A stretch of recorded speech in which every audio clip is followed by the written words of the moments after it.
চৌধুরী বর্তমানে বাংলাদেশের হারিয়ে যাওয়া ফুটবলের এক জ্বলন্ত প্রদীপ।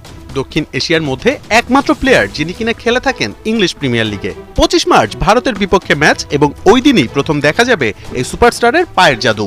হামজার নাম শুনেই ভারত ফিরিয়ে এনেছে সুনীল ছেত্রীকে। এখন কথা হচ্ছে লাল সবুজের জার্সিতে হামজার পজিশনটা কি হবে, কিংবা তার প্লেইং রোলটাই বা কি। অনেক তো হলো ক্যাসিমিরো রদ্রিদের নিয়ে নিজের স্ট্র্যাটেজি সাজানো, এবার না হয় হামজাকে নিয়ে করা যাক। ইংলিশ প্রিমিয়ার লিগে হামজা মূলত খেলে থাকেন লেস্টার সিটির হয়ে। আপাতত লোনে শেফিল্ডের হয়ে খেলছেন তিনি। দু দলেই তার পজিশনটা হচ্ছে সেন্ট্রাল ডিফেন্সিভ মিডফিল্ডার। ওই ক্যাসিমিরো রদ্রিরা যে পজিশনে খেলেন আর কি। একজন সিডিএম এর কাজ মূলত পজিশন হোল্ড করে বল স্ট্রাইকারদের সাপ্লাই দেয়া, প্রতিপক্ষের আক্রমণকে রুখে দেয়া এবং ডিফেন্ডারদের সাথে ম্যান মার্ক করে অ্যাটাক করা। এবার হামজার এক ম্যাচের স্ট্যাট বলা যাক। শেফিল্ডের ডেবু ম্যাচেই হামজা বল টাচ করেছেন 61 বার, ড্রিবলের শতভাগ সফল, আর তার পাস অ্যাকুরেসি ছিল 80%।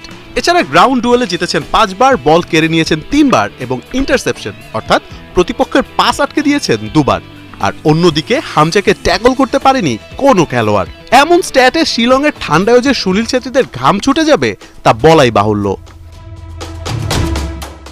ভারতের বিপক্ষে বাংলাদেশের 11-এ হামজার কাজটা কি থাকবে, কিংবা কোন পজিশনে তিনি খেলবেন? হামজা মূলত ফুটবলটা খেলে থাকেন ফাস্ট বিল্ড আপের সাথে হাই প্রেসিং এ, অর্থাৎ তিনি মাঠে প্রচুর পরিমাণে দৌড়ান এবং প্রতিপক্ষের প্লেয়ারদের অ্যাটাক আটকে দেন কিংবা ফুটবলের ভাষায় ইন্টারসেপশন করেন। তবে ভারতের বিপক্ষে হামজাকে এই রোলে দেখা যাবে না, কারণ বাংলাদেশ মূলত হাই প্রেসিং বা ফাস্ট বিল্ড আপের দল নয়, তারা লং বল খেলে থাকে। এক্ষেত্রে হামজা ডিফেন্সিভ মিডফিল্ডে না খেলে অ্যাটাকিং মিডফিল্ডার হয়ে খেলতে পারেন, যেখানে তার কাজ থাকবে মূলত প্লে মেকার হিসেবে। তিনি বল কেড়ে নিয়ে তার রাকিব নোভাদের নিখুঁত সাপ্লাই দিবেন গোল করার জন্য।